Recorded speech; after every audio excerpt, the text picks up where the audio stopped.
Ya, Anda masih di iNews Pagi, pemirsa bersama saya Aya Nufus dan rekan saya Bayu Pradana. Kita ke informasi selanjutnya.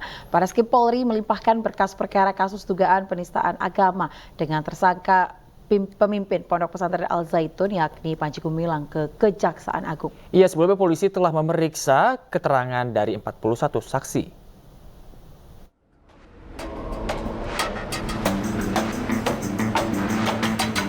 Penyidik Direktorat Tindak Pidana Umum Barreskrim Polri hari ini telah merampungkan berkas perkara dugaan penistaan agama dengan tersangka Panji Gumilang. Sebanyak 41 saksi dan 18 saksi ahli telah diperiksa untuk melengkapi berkas perkara pimpinan Pondok Pesantren Al Zaitun.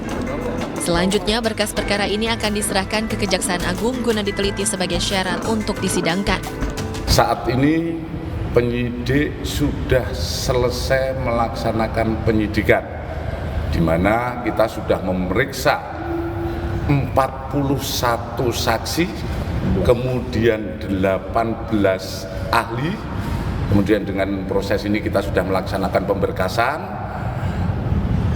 dan kami pagi hari ini akan menyerahkan berkas perkara kepada Kejaksaan, di mana lebih lanjut akan dilaksanakan penelitian oleh JPU kira-kira sejauh mana penyidikan yang sudah kita laksanakan. Kemudian dalam hal ini tentu saja tugas selanjutnya, perkembangan selanjutnya nanti akan disampaikan oleh Kejaksaan. Sebelumnya, Barreskrim Polri telah menetapkan Panji Gumilang sebagai tersangka kasus penodaan agama. Setelah ditetapkan sebagai tersangka, Panji juga dilakukan penahanan di rutan Barreskrim Polri. Dari Jakarta, Rizky Falufi, iNews melaporkan. Ketua Majelis Permusyawaratan Rakyat Republik Indonesia, Bambang Susatyo, telah resmi membuka sidang tahunan MPR Republik Indonesia 2023. Rabu siang dengan agenda laporan kinerja lembaga negara. Ya, Bambang Susatyo berharap pemirsa sidang tahunan MPR RI menjadi ajang silaturahmi bagi para elemen bangsa Indonesia. Dihadiri oleh 489 dari total 711 anggota Dewan, sidang tahunan MPR RI 2023 juga terbuka untuk umum. Bambang Susatyo mengapresiasi semua pihak yang turut hadir di sidang tahunan MPR RI hari ini. Selain itu, memasuki tahun politik menuju 2024, Bambang Susatyo juga sempat berpantun menyinggung soal kondisi koalisi parpol saat ini.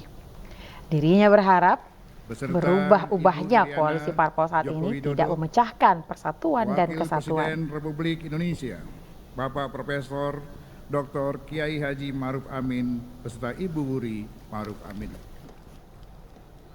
Presiden Republik Indonesia kelima, dengan mengucapkan Bismillahirrahmanirrahim, sidang MPR tahun 2023 dan sidang bersama DPR dan DPD tahun 2023 dengan agenda laporan kinerja lembaga-lembaga negara yang akan disampaikan oleh Presiden dan pidato kenegaraan Presiden dalam rangka memperingati hari ulang tahun ke-78 kemerdekaan Republik Indonesia. Kami buka dan dinyatakan terbuka untuk umum.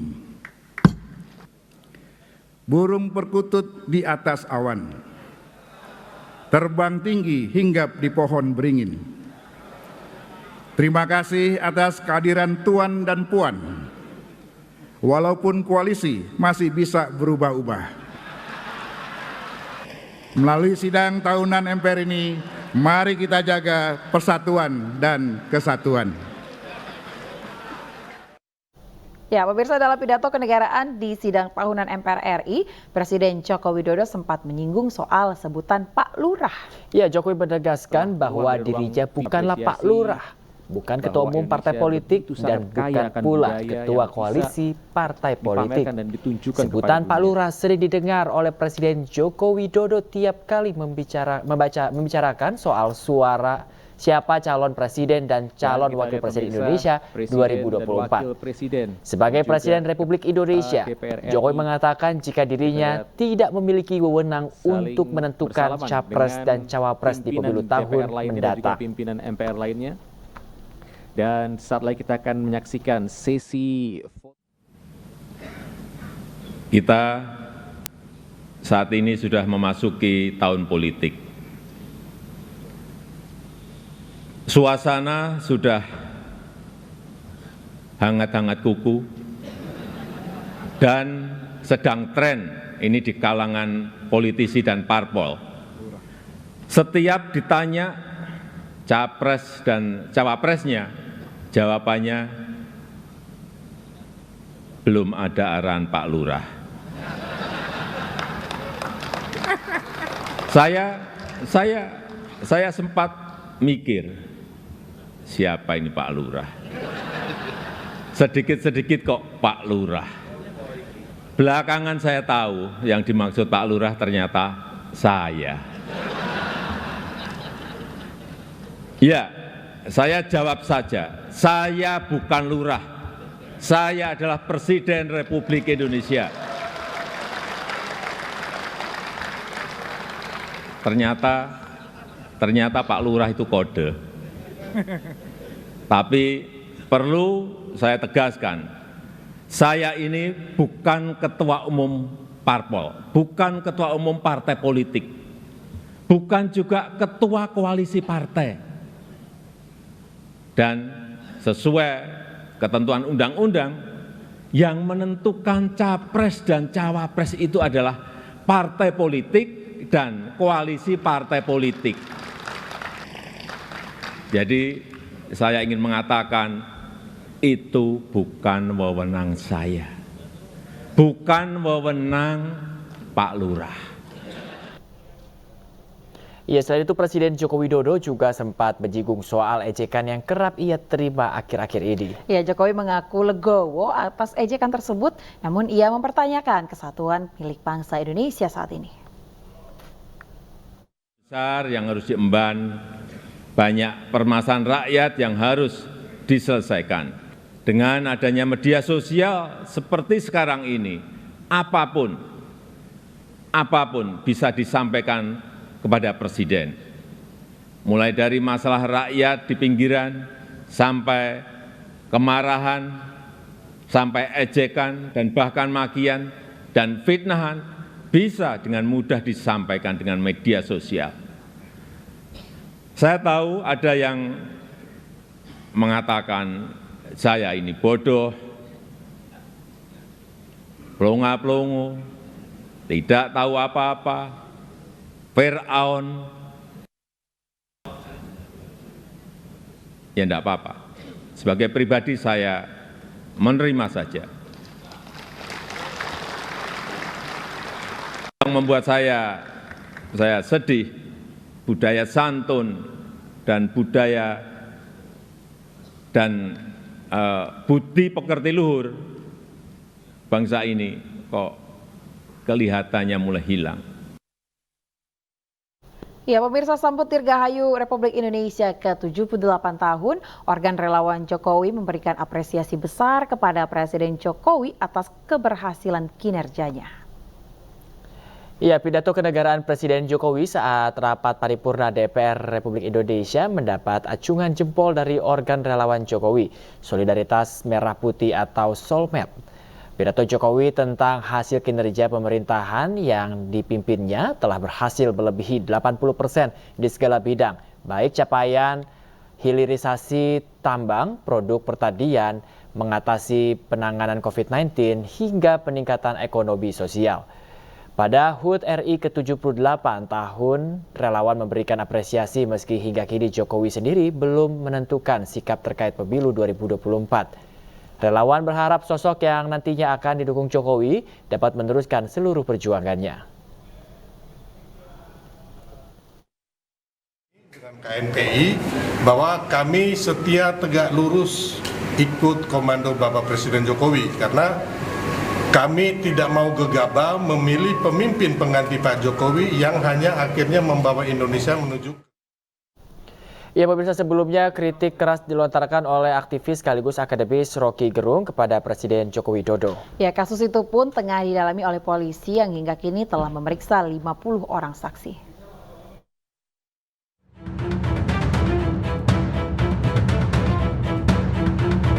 Penanganan kasus dugaan ujaran kebencian berbasis SARA terhadap Presiden Joko Widodo yang dilakukan akademisi Rocky Gerung masih terus dilakukan penyidik Bareskrim Polri. Sejauh ini, sudah 22 laporan yang sudah ditarik Bareskrim. Dari 26 laporan polisi yang terdiri dari Barreskrim Polri, Polda Sumatera Utara, Polda Kalimantan Timur, Polda Kalimantan Tengah, Polda Metro, serta Polda Yogyakarta. Pemeriksaan terhadap Rocky Gerung masih menunggu hasil pemeriksaan terhadap seluruh saksi. Di samping itu, penyidik juga masih menunggu hasil laboratorium forensik dan beberapa bukti yang diambil dari rekaman video. Saat ini sudah ada 50 saksi yang kita periksa, kemudian 5 ahli yang sudah kita periksa. Di samping itu kita terus berjalan untuk pemeriksaan untuk melengkapi apakah ini nantinya bisa kita tingkatkan untuk penyidikan atau tidak. Hingga kini, penyidik masih terus melakukan pemeriksaan untuk melengkapi apakah nantinya kasus ini bisa ditingkatkan untuk penyidikan atau tidak. Di Jakarta, Rizky Falufi, iNews melaporkan.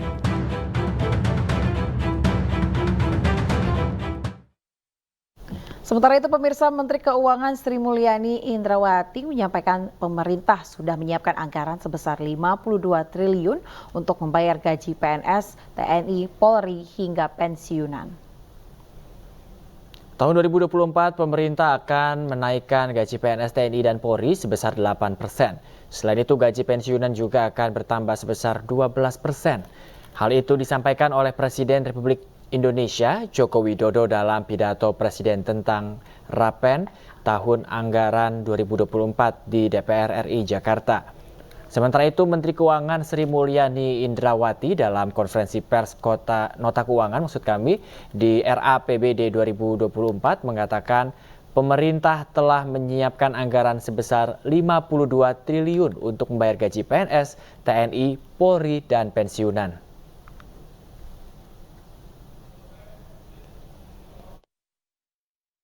Tahun depan yang tadi disampaikan oleh Bapak Presiden untuk ASN, TNI, Polri 8% dan untuk pensiunan 12%. Karena kalau di ASN itu selain kenaikan dari gaji yang diumumkan Bapak Presiden, masing-masing KL biasanya juga ada.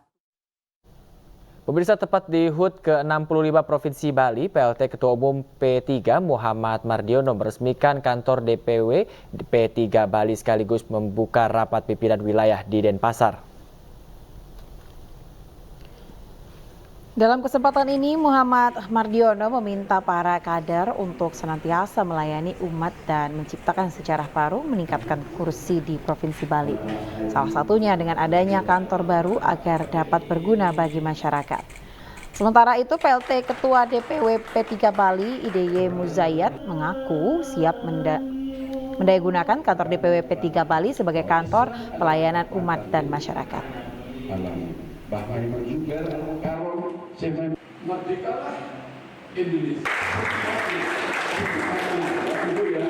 Menempatkan satu ambulan untuk pelayanan itu sebagai bentuk konkret bahwa kita memang dekat dengan umat dalam hal pelayanan sosial.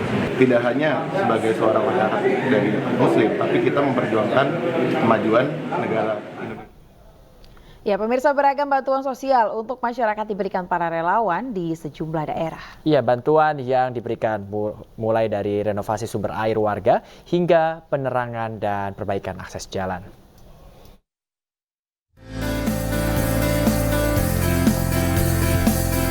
Bantuan pengecoran jalan sepanjang 300 meter dilakukan nelayan Balat Ganjar untuk warga Desa Cipanas, Kecamatan Cipatujah, Tasikmalaya, Jawa Barat.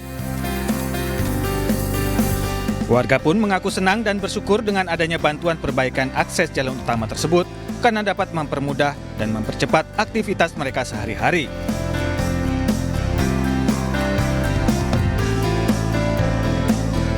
Sulitnya beraktivitas di malam hari karena minimnya penerangan membuat relawan Kiai Muda Ganjar memberikan bantuan penerangan jalan di Desa Gerebegan, Kabupaten Bojonegoro, Jawa Timur.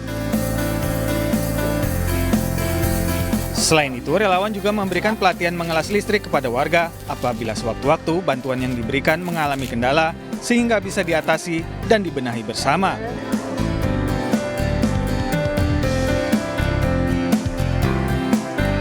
Aksi sosial dilakukan relawan Gardu Ganjar dengan merenovasi sumber air dan pemandian umum warga di Kampung Kadulaka, Desa Mendalsari, Pandeglang, Banten. Dengan adanya kegiatan gotong royong ini diharapkan warga tidak kesulitan dalam mengakses air ketika musim kemarau nanti.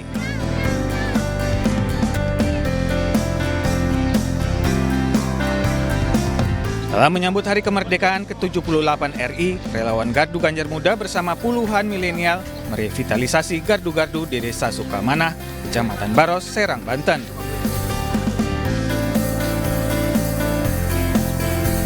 Sebanyak 15 gardu atau pos ronda dipercantik sebagai tempat menuangkan kreativitas selain untuk sarana interaksi antara kepemudaan dan keamanan lingkungan.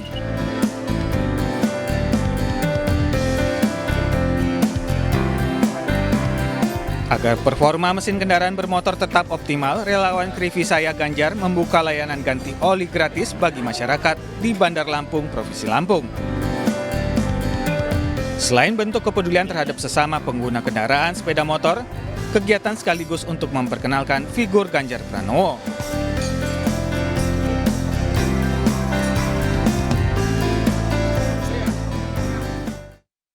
Pemirsa, lembaga swadaya masyarakat kami sambangi Gedung Bundar Kejagung Republik Indonesia meminta intelijen Jamintel dan Jampitsus Kejagung RI menelisik kasus perjalanan dinas anggota DPRD Kabupaten Banjar yang sudah di SP3 Kejari Martapura. Puluhan lembaga swadaya masyarakat Komite Anti Korupsi Indonesia atau KAKI Kalsel kembali menggelar aksi unjuk rasa di depan kantor Kejaksaan Agung RI di Jakarta. Mereka meminta agar kasus perjalanan dinas anggota dewan yang di SP3 Kejari Martapura agar ditelisik Kejagung RI. Pendemo Staf Puspenkum Kejagung.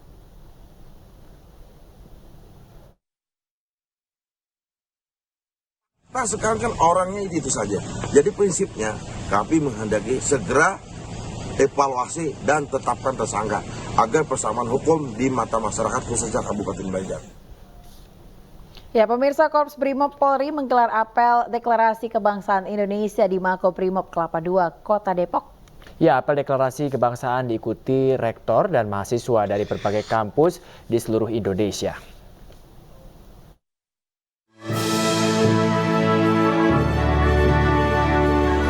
Apel deklarasi kebangsaan dihadiri 96 rektor dari perguruan tinggi negeri dan 44 direktur politeknik. Apel berisi pembacaan naskah deklarasi kebangsaan Indonesia oleh perwakilan rektor dan mahasiswa. Peserta apel terdiri dari 1.000 orang kelompok mahasiswa dan 900 personel pendamping jajaran pasukan Gegana dan pasukan pelopor Korps Brimob Polri. Tetap berkomitmen menjaga dasar negara kita,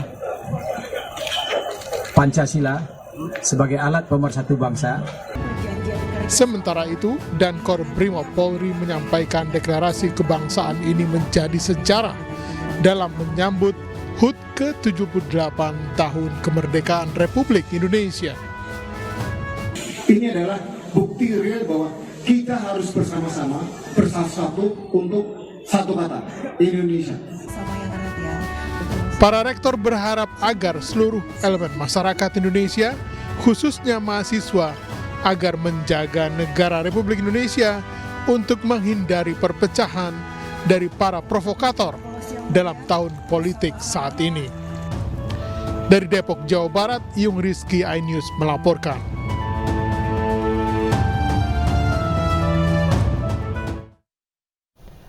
Pemirsa, karakter animasi kebanggaan anak bangsa Kiko hadir di ajang Wholesale International Kids Baby Expo atau Wikibex di J-Expo Kemayoran, Jakarta Pusat. Ya, kehadiran karakter animasi Kiko dari MNC Animation ini untuk menyemarakan dan memberikan keceriaan kepada anak-anak yang hadir dalam kegiatan ini.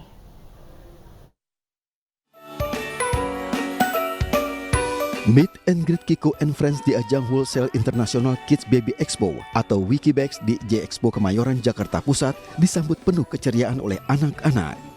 Mereka bermain, bernyanyi, dan menari bersama dengan tokoh Kiko dan Lola yang memeriahkan acara tanggal 11 hingga 13 Agustus 2023. Pada kegiatan ini, anak-anak juga terlihat antusias mewarnai sejumlah karakter animasi Kiko, karya anak bangsa milik MNC Animation ini. Sebenarnya kita lebih mengajarkan pengunjung atau masyarakat Indonesia bahwa ada animasi-animasi lokal yang sangat baik dan sifatnya cukup edukatif untuk anak-anak Indonesia. Contohnya Kiko, Bima, yaitu produk Indonesia yang menurut kita harus dibanggakan ya. Animo dari anak-anak dan pengunjung untuk meet and greet with Kiko itu tinggi gitu, dan anak-anak enjoy kalau pada saat orang tuanya berbelanja mereka tetap ada hiburannya nih, meet and greet dan juga nonton bersama sama Kiko di Wikibags ini.